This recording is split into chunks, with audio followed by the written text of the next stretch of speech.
Mari kita berdoa sebelum merenungkan firman Tuhan.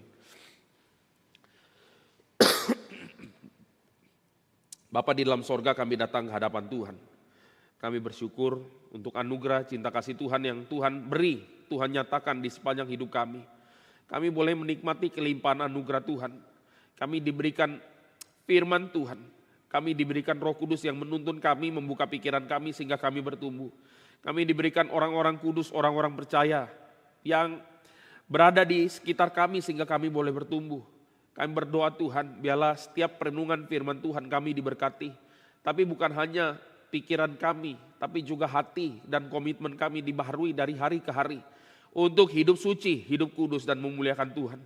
Kiranya Tuhan berbelas kasihan kepada setiap kami dan pagi ini pada waktu kami merenungkan firman. Kiranya Tuhan sendiri yang menilik hati kami dan meneguhkan langkah hidup kami. Terima kasih Bapa di dalam sorga, dalam nama Tuhan Yesus kami berdoa. Amin.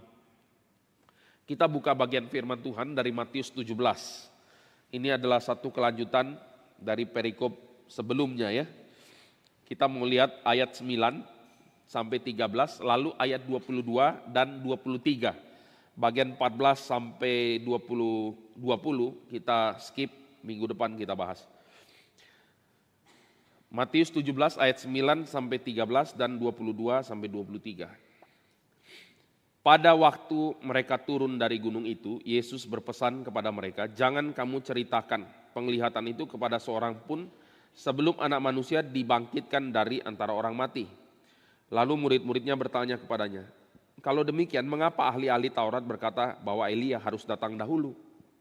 Jawab Yesus, "Memang Elia akan datang dan memulihkan segala sesuatu, dan aku berkata kepadamu, Elia sudah datang. Tetapi orang tidak mengenal dia dan memperlakukannya menurut kehendak mereka. Demikian juga Anak Manusia akan menderita oleh mereka." Pada waktu itu mengertilah murid-murid Yesus bahwa ia berbicara tentang Yohanes Pembaptis. Ayat 22, pada waktu Yesus dan murid-muridnya bersama-sama di Galilea, ia berkata kepada mereka, "Anak Manusia akan diserahkan ke dalam tangan manusia, dan mereka akan membunuh dia, dan pada hari ketiga ia akan dibangkitkan." Maka hati murid-muridnya itu pun sedih sekali. Nah saudara, sampai sini terlebih dahulu pembacaan kita. Di dalam bagian ini kita bisa lihat ya, ada tema yang berulang berkali-kali. Apa salah satunya adalah tema tentang Kristus menyatakan bahwa Anak Manusia akan mengalami penderitaan, mengalami kematian dan akan dibangkitkan. Ini sudah ditulis juga di dalam pasal ke-16 ayat 21 sampai 23, saudara. Percakapan Tuhan Yesus dengan Petrus, percakapan Tuhan Yesus kepada murid-muridnya bahwa dia akan mengalami penderitaan dan kematian, lalu Petrus menegur Kristus dan kemudian Kristus menghardik Petrus. Tema ini diulang lagi di dalam pasal 17 ayat 9. Dia bilang, "Kamu jangan cerita kepada siapa-siapa sebelum Anak Manusia dibangkitkan dari antara orang mati." Saudara. Nah, ini pertanyaan sederhana. Kita lihat ini berulang-ulang, diulang-ulang, nanti terus di pasal-pasal berikutnya juga dibicarakan lagi dan lagi, saudara. Mungkin satu sisi kita pikir, kenapa ya diulang-ulang? Itu bagi pembacaan kita sekarang mungkin demikian, saudara. Tapi ada satu hal yang krusial. Kalau saudara amati di dalam bagian demi bagian, memang Tuhan Yesus menyatakan hal yang secara esensi sama, saudara. Tapi ada yang berbeda enggak? Ada. Berbedanya apa? Respon. Respon murid-murid itu berbeda dari waktu ke waktu. Memang tidak terlalu ketara. Saudara, kalau kita lihat di dalam pasal 16, respon Petrus langsung menegur Kristus. Kan ya saudara, dia sudah dihardik, mungkin di situ kapok saudara. Ya kapok lah, enggak lagi. Lalu di dalam pasal 17 ayat 9 dan 10 dan seterusnya, mereka masih tidak bisa cope atau mereka tidak bisa memahami kenapa sih Anak Manusia itu harus mati dan bangkit. Maka dia bertanya, bukankah Elia harus datang dulu ya saudara? Tapi nanti kita akan jabarkan lebih detail di dalam bagian ini saudara. Tapi nanti di dalam ayat 22 sampai 23 responnya beda lagi saudara. Responnya apa? Sedih. Berarti mereka mulai mengerti ini adalah sesuatu faktual yang akan terjadi. Jadi mereka mulai menerima, tapi belum bisa mengerti secara keseluruhannya saudara. Kaitan antara Anak Manusia yang mulia, barusan mereka itu kemarin saudara, maksudnya beberapa waktu yang sebelumnya mereka lihat Kristus transfigurasi. Itu luar biasa saudara, sampai Calvin bilang saudara, sadar enggak, dia bilang kira-kira gini ya, dia bilang sadar enggak waktu Kristus transfigurasi ini adalah bukti nyata bahwa Yesus itu mengosongkan dirinya saudara. Ya, jadi natur ilahinya tetap bersama-sama dengan Kristus di dalam inkarnasi. Itu Calvin yang bicara begini.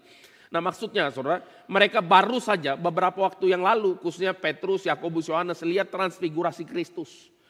Kristus yang mulia, sekarang bicara lagi Kristus yang mengalami penderitaan dan kematian. Ini dua konsep yang bertolak belakang bagi orang-orang saat itu. Bukan berarti tidak ada konsep ini di dalam Alkitab. Ya. Jadi mereka bias saja pembacaan firman. Nah saudara, sekarang kita mau renungkan apa sebetulnya progres yang kita bisa lihat di dalam ya beberapa ayat ini. Nanti kalau kita lihat di dalam banyak bagian lain sampai akhir daripada kitab Matius, kita bisa lihat ada pertumbuhan respon. Orang yang baca firman dan dengar firman, ada pertumbuhan. Ini yang kita mau garis bawahi hari ini. Ada perubahan paradigma. Ada pertobatan bukan hanya mengenai perilaku, tapi pertobatan secara intelektual. Jadi saudara, kalau ada yang mengatakan, sudahlah kita tidak usah peduli doktrin-doktrin. Sorry to say saudara, itu hanya iblis yang bilang begitu saudara. Tidak usah peduli firman Tuhan kan intinya saudara. Itu yang ngomong itu ya iblis, siapa lagi saudara. Kalau ada yang mengatakan tidak usah kita berdebat doktrin. Saudara, ini kita mungkin agak bosan bicara ini saudara, tapi ini realitanya saudara. Karena ngomong begini langsung kontradiktori sama perkataan itu sendiri. Karena yang baru disebutkan, nah itu doktrin. Doktrin untuk tidak meributkan doktrin atau tidak mementingkan doktrin. Ini kan ironinya besar, saudara. Tapi orang kadang doesn't care. Balik lagi, saudara. Jadi yang kita bisa lihat di sini adalah perubahan konseptual, bukan hanya pertobatan di dalam sisi fenomena, bukan hanya itu. Nah ini yang justru nggak gampang, saudara. Karena paradigma itu terbentuk di dalam keseharian kita dari kita lahir sampai kita meninggal, saudara. Itu yang membentuk seluruh paradigma kita. Celakanya sekarang kita sedang menghadapi namanya budaya global. Global culture, saudara. Ini ya kita sudah melihat segala ada kata globalnya ya. Secara politik, secara budaya, secara informasi, secara taste, secara apa semua. Ini sudah masuk secara ranah global. Jadi bayangkan saudara. Kita ini sekarang bukan hanya dibentuk dengan nilai-nilai, ya kalau kita ngomong kearifan lokal oke lah, kalau ada anugerah umum kita bisa ngomong itu kearifan saudara. Tapi kalau nggak ada anugerah umum saudara, itu pun bukan kearifan lokal saudara. Itu adalah kemaksiatan atau kebejatan lokal. Ditambah dengan kemaksiatan dan kebejatan secara global saudara. Saudara sadar enggak tantangan yang kita hadapi ini tidak gampang. Ya memang sih kita enggak pernah ngomong bahwa yang kita hadapi ini gampang. Enggak ada yang ngomong begitu juga saudara. Tapi ini yang kita perlu sadari, kita ini dibentuk, worldview kita dibentuk saudara. Sudut pandang kita dibentuk. Sampai saudara kalau kita sadar ya di dalam mungkin survei-survei yang dilakukan sebelum pemilihan politik dan lain sebagainya. Orang itu sudah mulai tahu, lembaga-lembaga survei itu, hal apa yang bisa dipakai untuk menaikkan ini suara saudara. Salah satunya kan hal-hal yang sifatnya keputusan populer, ya kan gitu ya saudara. Yaitu kasih makan siang gratis lah atau apapun lah yang sifatnya begitu saudara. Jadi maksudnya adalah orang Indonesia secara mayoritas bisa ditebak arah pilihannya dengan keputusan-keputusan populer. Berarti apa? Berarti worldview seseorang itu kan sederhana. Kalau kamu kasih saya bantuan saya akan pilih. Kalau kamu lakukan ini saya akan pilih kamu dan lain sebagainya saudara. Nah ini adalah bicara mengenai worldview. Nah oleh sebab itu ya, satu bagian lagi yang kita mau lihat adalah segala keputusan itu kita akan kerjakan saudara. Respon kita itu tidak pernah netral. Respon kita itu adalah sesuatu yang sudah terbentuk dari sebelum-sebelumnya. Coba bayangkan saudara. Kalau kita, ya maksudnya ya kita memang hidup di dalam dunia berdosa saudara. Dari kecil sampai tua saudara. Kita ini hidup dibentuk terus dan tidak pernah netral. Makanya saudara ini mungkin juga seruan ya saudara. Seruan yang mungkin diwakilkan oleh Paulus di dalam Roma 8. Dia bilang siapa yang melepaskan aku dari tubuh celaka ini saudara dalam keadaan seperti ini. Jawabannya syukur kepada Kristus. Nah ini di dalam 1 bulan lalu atau berapa bulan lalu saudara. Kita pernah bicara mengenai Mazmur 7, Mazmur 8 dan bagian-bagian yang terkait saudara. Jadi ini kita bicara bahwa paradigma itu hanya bisa berubah itu karena anugerah Tuhan. Melalui firman Tuhan. Tidak ada cara lain saudara. Tidak ada cara lain. Tidak ada cara yang lain saudara. Ini adalah firman Tuhan yang mengubah. Nah maka saudara sebelum kita masuk lebih jauh. Saya ingin ajak kita untuk menyadari dulu paradigma yang dimiliki oleh murid-murid Tuhan Yesus di abad mula-mula. Dan ini dicatat juga di dalam, Matius ini dicatat sebelum Bait Allah hancur ya, sebelum tahun 70 kemungkinan besar. Jadi kita lihat kalau ditulis 60-an saudara, itu berarti adalah ditulis di dalam masa-masa sukar. Masa-masa sukar orang-orang Israel, orang-orang Kristen, masa-masa sukar saudara. Ini kita sudah lihat pergantian dari Agustus, terus kita lihat lagi ada Tiberius, ada Caligula, ada Claudius, ada Nero, saudara. Kita lihat, kalau kita lihat secara makro atau luas saudara, hidup di zaman itu enggak gampang saudara. Mungkin kita yang hidup di Indonesia ini mencicipi sedikit saja elemen tidak gampangnya itu ya. Kalau kita tahu saudara, apalagi kalau kita bicara tentang pemerintahan daripada wilayah, raja wilayah saudara, itu pertama-tama kita tahu di dalam zaman Tuhan Yesus itu ada Herodes the Great. Herodes the Great dengan segala kegilaannya, dengan segala narsisistiknya, saudara, yang membangun bait Allah sesuai dengan dia punya keinginan, sampai nanti Herodes Antipas. Ditambah kalau ditulis di dalam masa-masa tahun 60-an, saudara, itu ada Raja Nero ya, yang rada gila, saudara, sampai dia bangun rumah emas, Golden House, dan kemudian nggak ada duit, dia ngapain? Naikin pajak. Ya mirip lah, ini situasi ya plus minus saudara. Pajak dinaikin karena apa? Ya kita mau anggaran untuk bangun rumah emas itu nggak ada duit. Kalau kita anggaran untuk MBG nggak ada duit, ya kan gitu saudara. Dana pendidikan ambil ya saudara dan lain sebagainya. Kalau itu enggak saudara, dia keruk semua harta-harta dari daerah jajahan termasuk bait Allah. Diambil harta kekayaannya saudara sampai ada revolusi besar saudara. Banyak sekali yang mati. Saudara, kita akan sadar ya, orang yang hidup di dalam zaman itu punya keadaan yang sangat tertindas. Misalnya kita lihat ya, mereka hidup dalam penindasan, tidak adil, sistemik, pajak to the moon, saudara. Ya bukan saham to the moon ya, saudara. Ini yang pajaknya to the moon ya. Patroli pasukan di mana-mana. Pemimpinnya tetap di dalam keadaan yang narsis, haus popularitas dan rasa dirinya juru selamat ya. Lakukan tindakan imoralitas, bantai orang, tangan darah berlumuran darah, orang tidak bersalah, lahan direbut di mana-mana, saudara. Mungkin Bapak Ibu sampai di sini bilang, Pak, kayaknya mirip ya, kami hidup dalam keadaan ini, plus minus ya. Wah, kita belum ada apa-apanya, saudara, tapi oke lah ya, mirip ya. Kalau ada kesamaan waktu dan tempat ya mungkin tidak disengaja, saudara. Ini keadaan ini terjadi di mana-mana, saudara. Dan kita akan lihat ya. Keadaan orang Israel saat itu, keadaannya di dalam ini, di ujung tanduk. Dalam keadaan seperti itu, saudara. Saudara sadar, pengharapan yang sentral salah satunya adalah datangnya Elia. Jadi mereka itu punya pengharapan akhir zaman. Salah satunya adalah pengharapan akan datangnya Elia. Makanya waktu Yohanes Pembaptis ditanya oleh orang-orang, dia ditanya salah satunya kamu Elia bukan? Yohanes sih bilang bukan, saudara. Tapi bagi yang mengerti kebenaran firman Tuhan akan tahu dia menjalankan fungsi Elia. Dia bukan Elia itu sendiri secara fisik, tapi dia menyatakan fungsi Elia yang tidak dilihat oleh orang-orang itu. Kenapa saudara? Karena orang-orang pemimpin-pemimpin agama ini sedang mencari apa yang dia mau cari. Sedang dengar apa yang mereka mau dengar, saudara. Lah ini kan tidak ada beda dengan orang-orang saat ini. Bahkan di dalam kategori orang-orang percaya juga. Kebanyakan mau dengar yang mereka mau dengar. Mau dapat pembenaran dan bukan kebenaran. Mau mencari alasan untuk melakukan dosa dan lain sebagainya, saudara. Kita tidak bisa ngomong satu-satu. Dan ini adalah bagian yang balik lagi. Mereka tahu pengharapan tentang Elia datang. Ini ada di dalam nubuatan di dalam Maleakhi 4 ayat 5 dan 6. Saya baca buat kita, saudara. Di dalam Maleakhi 4 ayat 5 sampai 6 dikatakan gini. Sesungguhnya aku akan mengutus Nabi Elia kepadamu menjelang datangnya hari Tuhan yang besar dan dahsyat itu.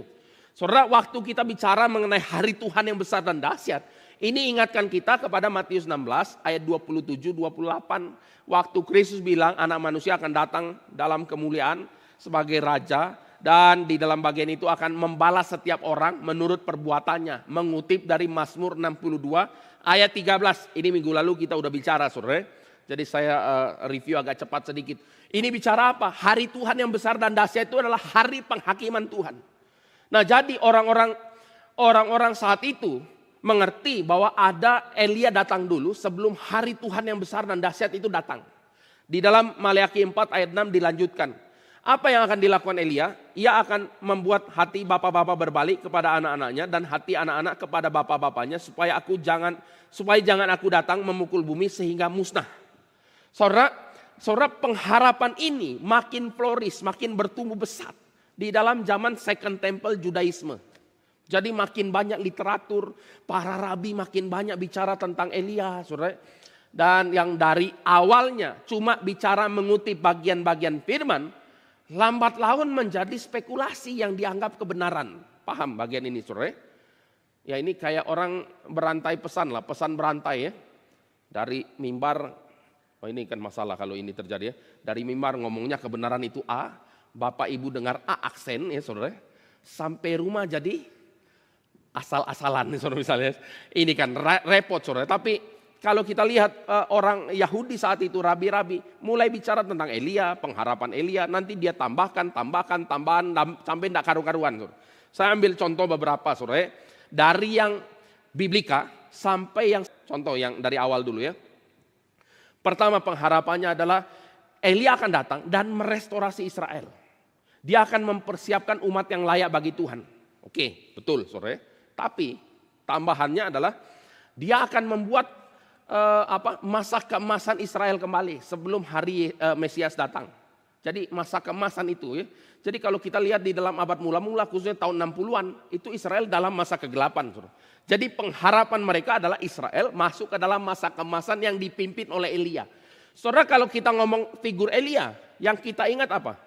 Nah, kalau kita disuruh ngomong begini baru ingat sesuatu saudara. Elia itu nabi spektakuler. Sangat spektakuler saudara. Dia ngomong hujan tidak ada ya, hujan tidak ada. Dia ngomong api turun dari langit. Saudara, coba bayangkan itu Elia saudara. Elia adalah yang membantai nabi-nabi Baal. Elia luar biasa besar figurnya saudara.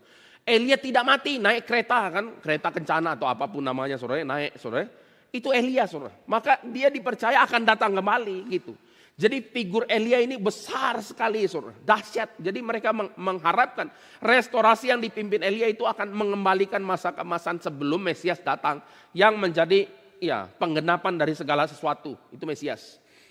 Nah berikutnya saudara, ini yang sudah mulai rada-rada menyimpang agak jauh. Mereka bilang gini, rabi-rabi itu kan sering diskusi ya, kayak kita lah orang reform senang diskusi teologi. Harapannya begitu saudara ya, diskusi buku ya, pemikiran Pantil apa, pemikiran siapa, Doyoword bagaimana, itu perdebatan rada klasik saudara.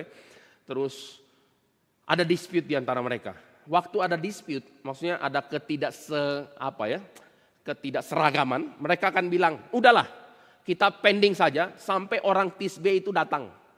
Elia itu orang Tisbe saudara, orang Tisbe. Jadi TQ atau Tisbite atau biarlah ini akan nanti diselesaikan oleh Elia orang Tisbe itu. Jadi nanti kalau dia datang, oke lah kita ribu-ribu ini nggak ada guna. Udah nanti biar Elia yang jawab. Itu saudara. Sampai begitu ya. Dan kalau kita lihat nanti perkembangan di dalam zaman medieval ya saudara, ratusan tahun kemudian mengatakan apa? Ini mulai spekulasinya mulai banyak saudara. 3 hari setelah Elia datang, baru Mesias datang. Nah itu kayak gitu-gitu saudara, jadi sudah mulai rada ngaco saudara. Dan mereka juga bilang sebuah tradisi di dalam 1 Raja-Raja 19 saudara, yang mana Tuhan bertanya kepada Elia, Elia kamu kerjain ngapain? Saya kerja segiat-giatnya orang Israel itu meninggalkan covenant terhadap Tuhan. Nah oleh karena bagian ini, orang-orang Israel mulai menafsirkan satu hal, apa itu? Mereka mulai membuat sebuah kisah bagaimana nanti orang-orang Israel yang kembali untuk mengadakan covenant kepada Tuhan harus di hadapan daripada Elia.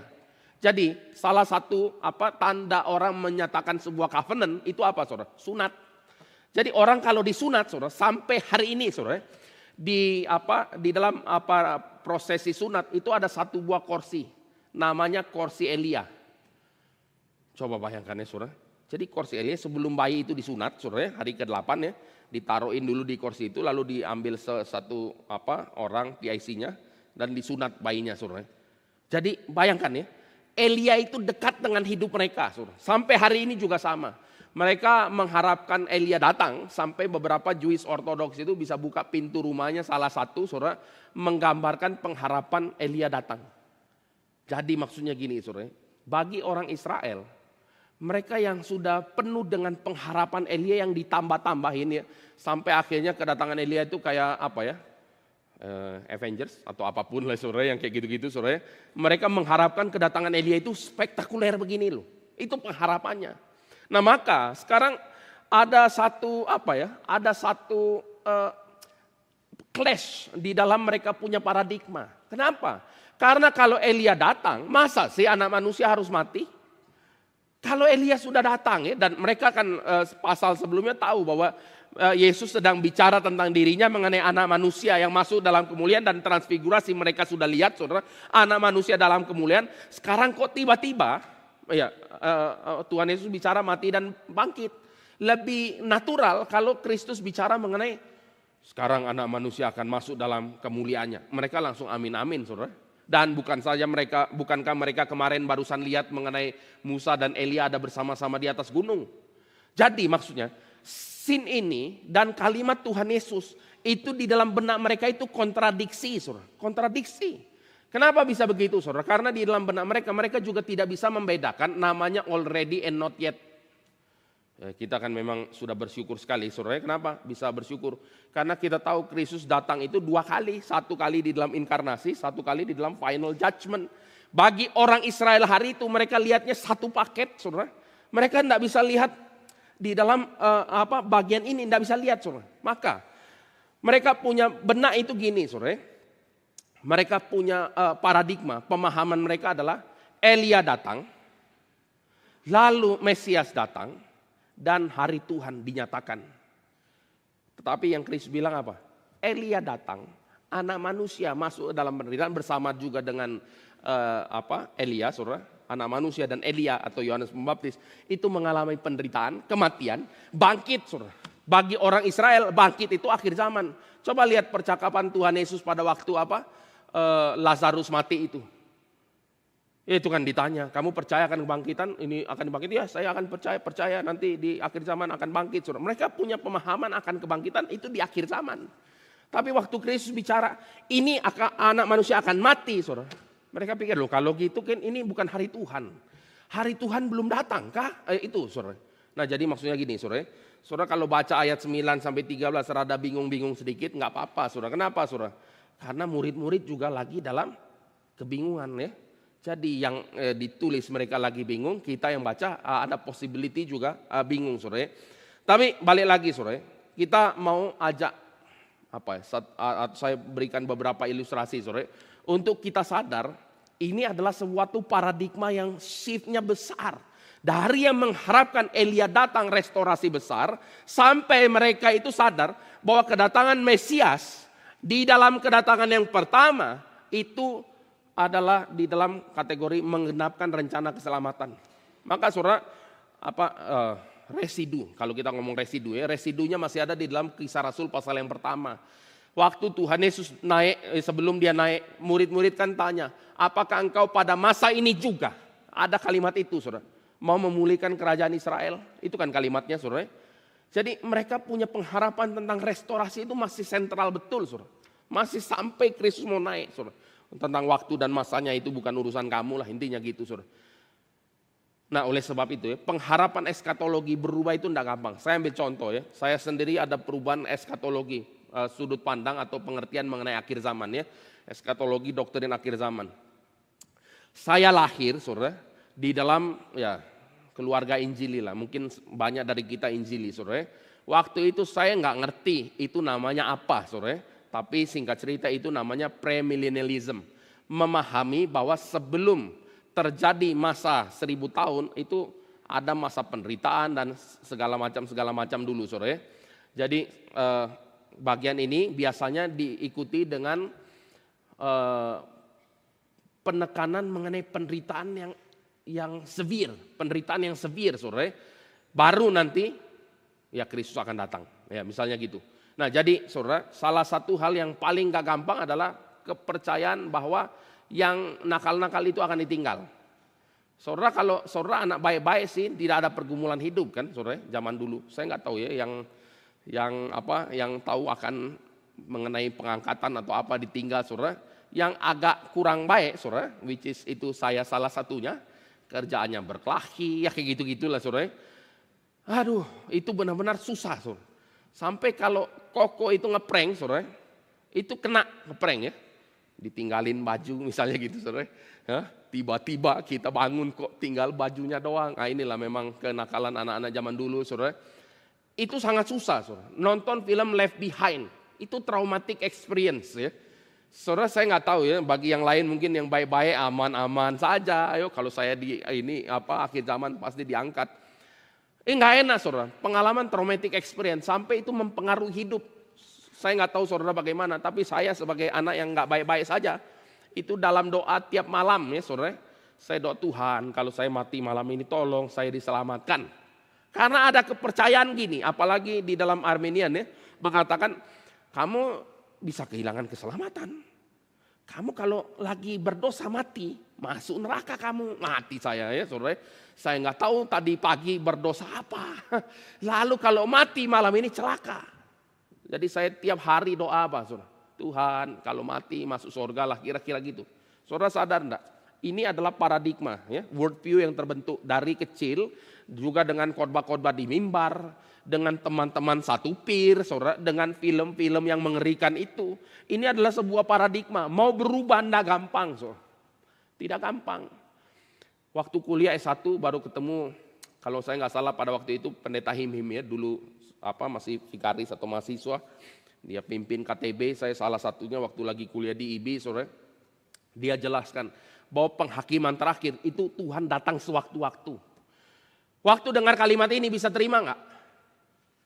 Enggak bisa, karena di dalam benak saya akhir zaman itu udah kayak Hollywood, saudara. Ada bulan merah, matahari gelap, terus ada lembu merah, ya, ada macam-macam lah saudara. Terus ada buku-buku tentang microchip dulu, tahu kan saudara? Microchip ya. Dulu ya kalau pakai paradigma dulu, kita langsung ngomong Elon Musk, tanam microchip di otak, Neuralink. Ini setan langsung ya saudara. Sekarang kan enggak begini pendekatannya saudara. Jadi macam-macam lah saudara. Untuk berubah itu enggak gampang. Paradigma yang diubah itu hanya mungkin dikoreksi oleh firman Tuhan. Jadi kalau orang tidak baca firman saudara, dia tidak akan pernah terkoreksi dia punya paradigma. Dan saudara saya akan ngomong gini ya. Saudara sadar enggak? Paradigma yang salah itu membuat kita menanggung beban yang tidak harus ditanggung. Ya maksudnya ya saudara pikir sendiri ya. Apa enak hidup setiap hari meragukan keselamatan itu enak enggak? Enggak enak saudara. Tiap hari meragukan keselamatan yang benar aja saudara. Siang nakal, malam bertobat saudara. Itu kan aneh hidup kayak gini saudara. Tapi ya mungkin works juga bagi anak-anak nakal saudara. Siang hidupnya enggak karuan, malam bertobat saudara. Ya kayak gitu terus. Itu enak enggak hidup kayak gitu? Tidak enak saudara. Itu penderitaan pergumulan yang tidak harus ditanggung. Berikutnya apa saudara? Ya sama saudara, perubahan paradigma. Dulu diajarin berdoa, kalau berdoa kamu diam dulu. Doa Tuhan, apa-apa doa, diam dulu untuk apa? Untuk dapat jawaban Tuhan. Langsung Tuhan bicara. Saudara kalau, jangan lakukan ya, do not try this at home. Ya, jangan saudara. Tapi kalau saudara diam, terus mereka-reka nanti ada suara muncul saudara. Itu adalah suara hati kita yang yang berubah jadi suara yang kita definisikan. Jadi masalah saudara, Tuhan saya suka sama dia suka sama saya. Itu kalau saudara tanya jawabannya suka. Ya kan saudara? Misalnya gitu ya, kalau kita rada-rada introvert tidak, akan kacau saudara. Itu hidup tidak normal saudara. Tapi itu perubahan itu hanya muncul kapan saudara? Waktu ada pertobatan di dalam pembacaan firman.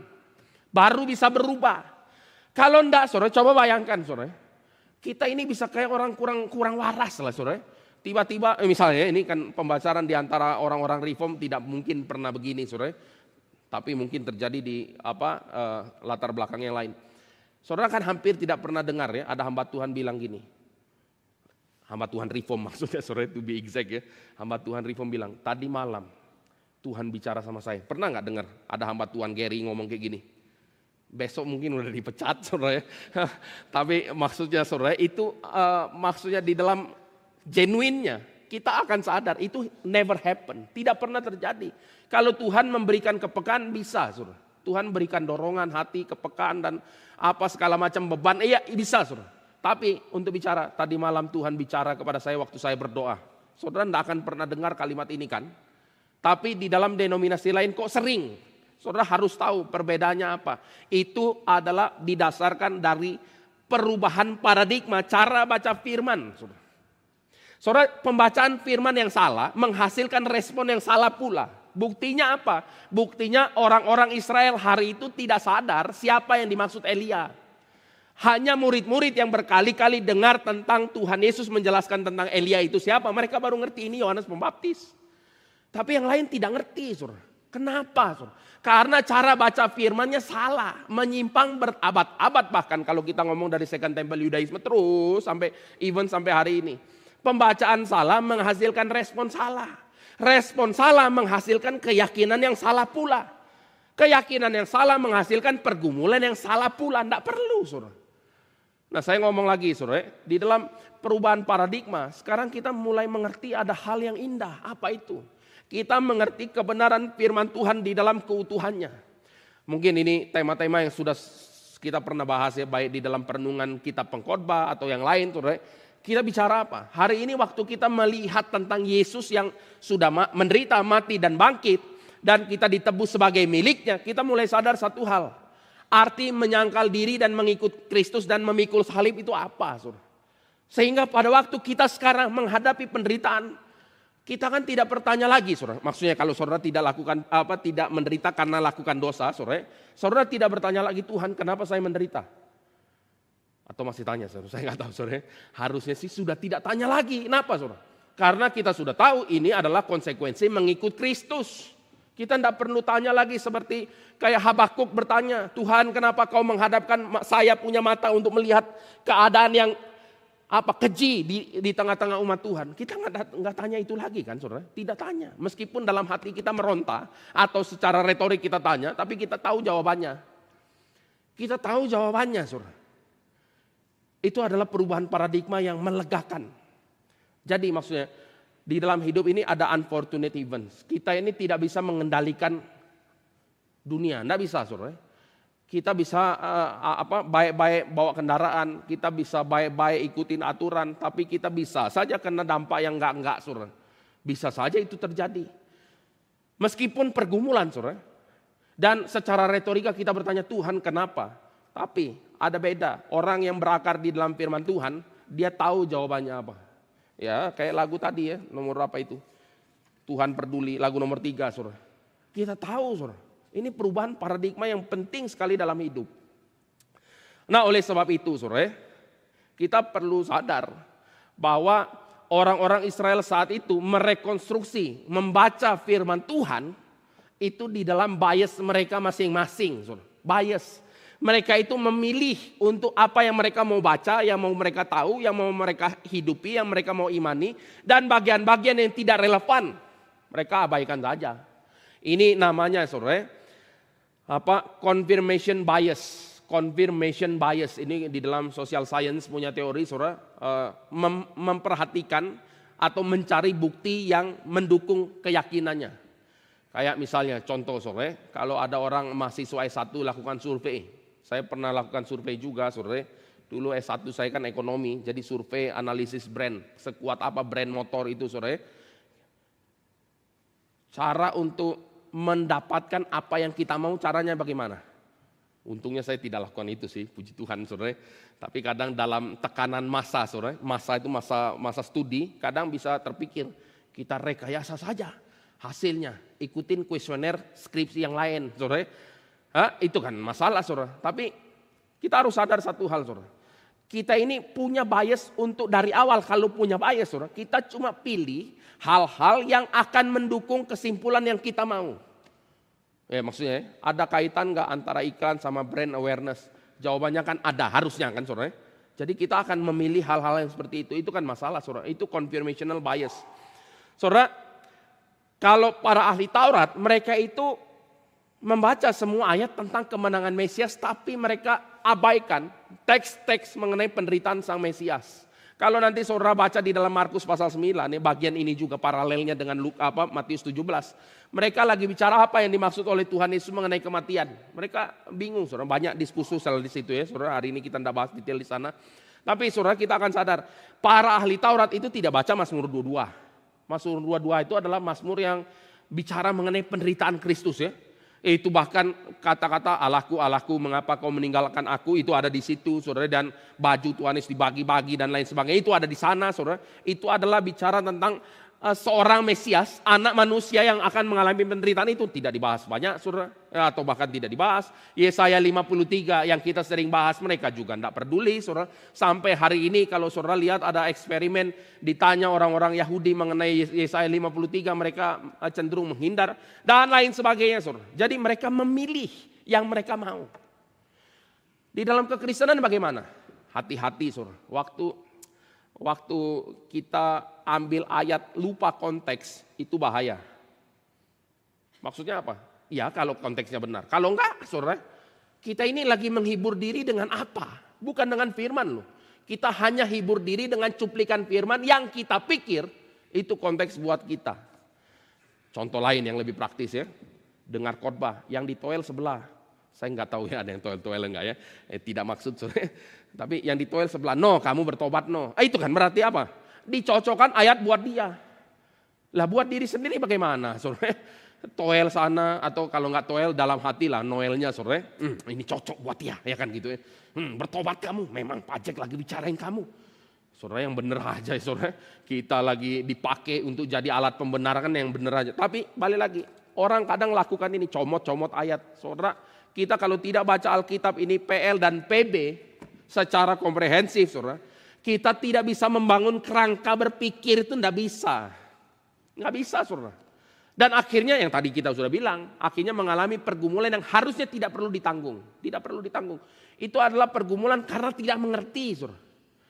Saudara, berapa banyak pergumulan yang tidak harus ditanggung? Banyak sekali saudara. Dan saya bilang gini ya, mungkin saya pernah bilang beberapa kali.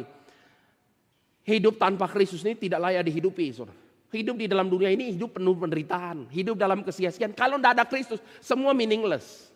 Jadi isinya cuma pergumulan, penderitaan, kesia-siaan. Itu kan baca kitab pengkhotbah. So.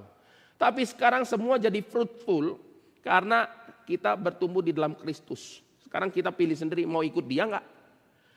Mau sangkal diri dan pikul salib enggak? Opsinya cuma dua. So. Kalau kita tidak ikut dia, berarti kita entah ikut diri kita atau ikut dunia, kita tanggung salib kita sendiri, which is itu worthless, tidak ada maknanya. Kita akhirnya juga akan mengalami penderitaan sebagaimana orang lain menderita juga. Sama. Maksudnya krisis ekonomi itu kan ya secara umum saudara, kita kan tanggung renteng kan saudara. Keputusan pemerintah untuk lakukan proyek enggak itu kan ya kita tidak ikut ambil keputusan, tapi kan kita ikut tanggung dampaknya. Nah itu contoh saudara. Nah ini mungkin kalau kita lihat di dalam konteks kita sekarang, confirmational bias itu bagaimana sih? Misal saudara kalau dengar kasus korupsi, emosi enggak? Emosi kan saudara? Apalagi ini saya kutip lah ya, ini perkataan Mahfud MD beberapa minggu yang lewat lah saudara tentang apa kasus BGN yang mengadakan motor listrik itu kan saudara. Ini sudah agak obsolete lah datanya. Tapi ada yang hal yang menarik yang buat dia emosi saudara. Dia bilang gini, saudara tahu enggak? Saya dengar itu juga emosi saudara. Dia bilang gini, saudara tahu enggak? Itu ribuan motor, itu harga 2 kali lipat dibayar cash tunai. Tapi pabrik bangunannya belum ada. Wah ini kan konyol saudara, ini kok bisa begini? Ini dalam hati kita gini ya, kalau korupsi tolong agak pintar sedikit saudara. Ini agak terlalu gimana lah. Oke lah, tapi dia makin bodoh makin baik lah saudara. Jadi korupsinya makin obvious itu. Terus dia bilang gini ya, barang belum ada, pabrik belum ada, motor dibayar 2 kali lipat, gedung masih akan dibangun saudara. Dia bilang, ini kalau pakai syariat Islam tidak cukup saudara. Kalau syariat Islam potong tangan saudara. Dia bilang, kamu kalau naik haji di Mekah itu banyak yang tangannya bilang 2 saudara. Berarti potong tangan 1 belum tobat saudara, potong tangan lagi. Dia bilang apa? Oh itu potong tangan saja tidak cukup, kalau bisa hukum mati. Terus dia kasih tahu, ada enggak pasalnya? Ini adalah pasal bicara korupsi bisa dihukum mati kalau dilakukan jika negara dalam keadaan krisis. Kita kalau dengar itu, baik juga ya. Ini kita lagi krisis nih kebetulan, saudara. Jadi, nah kena kamu, tapi kita nggak tahu proses peradilan bagaimana ya. Jadi, saudara, kalau kita ditanya ya, ini confirmational bias di dalam tahap level pertama. Kalau kita ditanya, mungkin orang reform ini cenderung agree, saudara. Bagaimana? Koruptor dihukum mati nggak? Ini kita nggak lakukan polling, saudara, nggak, saudara. Tapi kalau ditanya, mungkin orang reform banyak yang ngomong ya mati. Kita sih harus bedakan 2 hal, saudara. Belas kasihan pembalasan adalah hak Tuhan, itu satu hal yang menjadi respon kita di dalam peran kita sebagai seorang pribadi, individu. Jadi kita tidak balas langsung seperti itu, saudara. Kita serahkan kepada pemerintah. Pemerintah mengambil, dia punya porsi. Makanya ada bagian yang bilang pemerintah itu menyanang pedang. Pedang itu buat apa, saudara? Pedang itu untuk garuk punggung? Bukan, saudara. Pedang itu untuk melakukan satu buat tindakan yang terukur. Tergantung pedang itu apa. Hukuman mati itu lazim sekali di dalam banyak budaya dan lain sebagainya, saudara. Pada waktu itu juga sama. Jadi maksudnya kita itu harus bisa membedakan bagian ini. Nah, balik lagi kalau kita ditanya, korupsi dihukum mati enggak? Agree, saudara, banyak yang agree, saya percaya, saudara. Tapi sekarang kita tanya, ini biasnya di sini. Bagaimana dengan yang menormalisasi, memberi uang pelicin, titip proyek, pakai koneksi keluarga, titip pasal. Oh ini titip pasal nih kalau dengar tuh memang empet, saudara. Titip pasal tuh gimana? Dia yang ngomongin, dia bilang gini. Saudara tahu enggak, waktu DPR memformulasikan peraturan itu, ada yang titip pasal. Jadi dia ngomong, saudara. Itu pabrik tembakau titip pasal kepada DPR, saudara, biar menguntungkan mereka lah, industri. Nanti yang bergerak di bidang hutan, tambang, lain sebagainya juga titip pasal, saudara. Titip pasal itu kira-kira bagaimana? Harus dihukum mati enggak? Saudara mulai agak, saya juga ikut titip pasal, misalnya gitu ya. Saya nggak tahu misalnya, saudara. Atau saya juga ada pakai uang pelicin lah. Itu sih enggak lah. Korupsi aja yang kena. Saudara hati-hati, saudara. Itu adalah bias. Kita merasa orang itu dosanya harus dihukum mati. Kita tidak rasa kita lakukan dosa yang sama. Saya ambil contoh lagi ya. Di antara pelajar, ada yang contek. Kalau mencontek ini adalah S1 umum, sama yang mencontek ini S1 teologi, saudara rasa lebih emosi yang mana, saudara? Ya kemungkinan besar kan S1 teologi. Saudara akan bilang, kamu ini ya, kamu kan calon hamba Tuhan. Kamu yang akan memimpin kami punya kerohanian. Ya kan gitu kira-kira, saudara. Lalu kamu mencontek mau jadi apa gereja? Itu adalah confirmation bias, saudara. Kita cenderung melihat ini ekstrim, tapi yang ini, ya biasalah ya anak-anak kan begitu. Enak aja ya, saudara. Kita harus tahu ini realita yang tidak segampang itu biasnya, saudara. Nah oleh sebab itu, hal ini harus kita bongkar dari kehidupan kita, saudara. Dibongkar, saudara. Supaya apa? Kita sadar, kita ini di dalam hidup ini ada paradigma yang diubah enggak dari kebenaran firman. Kalau sudah dengar firman yang benar dan tetap ngotot, saudara, tidak mau berubah dan lakukan pembenaran, saudara, itu tinggal bagian berhadapan dengan Tuhan. Sudah tidak tahu mau bagaimana, silahkan atur sendiri dengan Tuhan, saudara. Hidup ini harus ada respon. Buktinya apa? Kalau kita lihat di dalam tiga bagian di mana Tuhan Yesus bicara mengenai penderitaan kematian dia, saudara. Kita lihat di dalam pasal 16-17 saja responnya sudah berubah. Saudara. Dan ini respon makin lama makin bertumbuh sampai mana? Sampai kita lihat seluruh kitab perjanjian baru. Kita bisa lihat mereka. Bukan hanya awalnya kan bergumul, saudara, awalnya menolak. Sampai kalau kita mau konklusikan secara singkat, saudara, kalimatnya diafirmasi sama Paulus. Yang aku inginkan bersekutu dalam penderitaan menjadi serupa dalam kematian. Supaya beroleh kebangkitan dari antara orang mati. Yang tadinya menolak, ya Petrus maksudnya, bergumul, sedih, sampai menderita dan bersukacita di dalam Tuhan. Saudara, itu proses perubahan paradigma. Kita kalau tidak ada perubahan paradigma, saudara, berat hidup ini, saudara, karena kita akan selalu tidak akan pernah tenang hidupnya. Ini kalimat dibilang siapa? Yakobus. Orang yang hatinya mendua tidak akan pernah tenang hidupnya. Jangan kita pikir ini hati mendua untuk cari pasangan, saudara. Masih pemuda dia, lihat ini baik, ini cantik, saudara. Saya cinta ini. Bukan itu, saudara. Ya itu juga sakit kepala, saudara. Kalau tidak ada pertobatan ya kelar saja hidupmu, ya saudara. Tapi balik lagi, saudara. Ini bicara satu sisi cinta Tuhan, satu sisi cinta dunia. Tidak bisa, pasti mumet, saudara. Pasti babak belur. Itu adalah bagian tidak bisa mendua hati, saudara. Komitmen itu diberikan kepada Kristus. Dan tindakan itu menjadi respon. Inilah perjalanan kita tiap hari itu di sini. Jadi istilah nanti ya kalau kita masuk di dalam PA, mematikan dosa, ya kan gitu ya. Bertekun sebagai orang kudus. Ini bagian ini, saudara. Ini adalah landasan yang krusialnya, saudara. Nah oleh sebab itu ya, saya bisa ngomong gini juga ya. Bias itu di mana lagi, saudara? Bias itu bisa begini.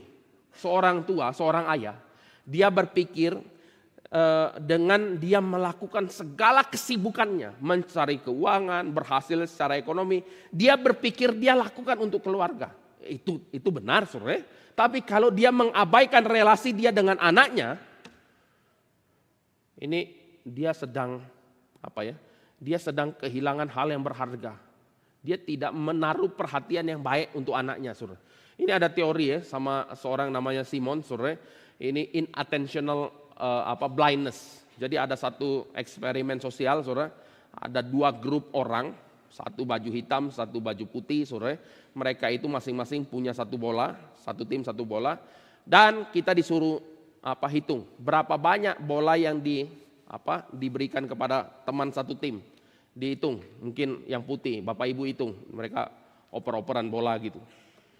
Terus kita jawab, ada 15 kali. Betul. Tapi pertanyaannya kemudian di dalam penelitian itu adalah, pada waktu proses ini berjalan, kamu lihat ada gorila yang jalan di tengah enggak? Separuh jawab tidak lihat. Kenapa? Karena terlalu fokus sama yang dia mau fokuskan. Dia tidak menaruh perhatian pada hal yang tadi, saudara. Kemarin saya lakukan uji coba ini singkat, saudara, sama anak ya. Inilah eksperimen di rumah, saudara. Nak, sini dulu. Terus kita kasih gambarnya. Oh, dia lihat ada gorila. Tapi eksperimen yang kedua masih sama, ada gorila lewat. Tapi pada waktu proses itu berjalan, saudara, tim yang pakai baju hitam 1 orang pergi meninggalkan ruangan bersama dengan gorila. Tidak terlihat, saudara. Latar belakang background yang berganti tidak terlihat, saudara. Berarti apa, saudara? Kita hati-hati. Karena di dalam hidup ini kalau fokusnya salah, saudara tidak lihat yang lain. Ngerti nggak? Saudara lihatnya duit, saudara akan blur lihat yang lain. Kecuali yang benar adalah saudara lihatnya Kristus. Saudara lihatnya Kristus, bertumbuh dalam firman. Tuhan akan berikan kepekaan itu, saudara. Ini adalah bagian yang kita di dalam anugerah Tuhan kita minta supaya kita boleh bertumbuh di dalam paradigma yang benar. Kita bertumbuh di dalam kebenaran firman Tuhan, saudara. Sehingga inilah baru kita ngerti sekarang ya.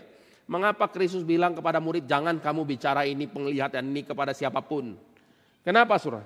Karena ketika penglihatan itu diceritakan, bagi orang yang belum siap, yang paradigmanya masih berantakan, saudara. Ini ditambah bagian ini, mengkonfirmasi pandangan mereka yang salah. Jadi itulah sebabnya Kristus bicara, jangan dulu. Dan ini kita merenungkan hikmat yang lain lagi, saudara. Bicara mengenai timing, kapan waktu yang tepat untuk bicara sesuatu. Dan bicara juga untuk menahan diri untuk tidak membicarakan sesuatu sebelum waktunya. Banyak hal sih yang kita bisa renungkan, saudara. Sama di dalam bagian yang lain juga sama ya. Di dalam ayat ke-12, ayat 11 dan 12 dibilang memang Elia akan datang dan memulihkan segala sesuatu.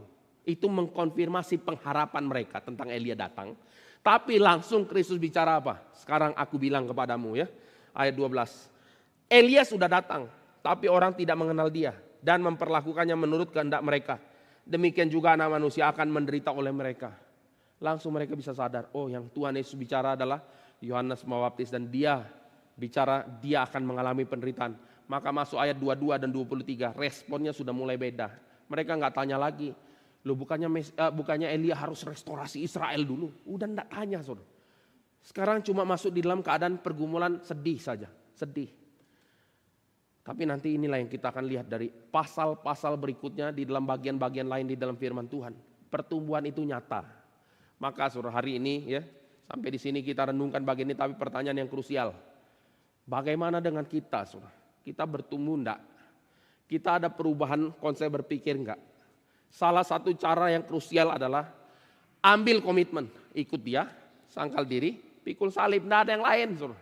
Dan itu artinya belajar firman, hidup dalam kesucian, dalam kesalehan, hidup penuh dengan perjuangan, ada zeal, ada api, saudara, mengikuti Tuhan.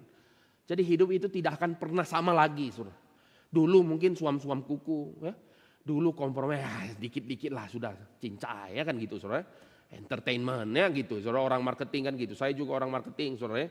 Kalau selisih-selisih ini entertainment dulu, saudara. Tapi tidak bisa dibenarkan hal seperti ini.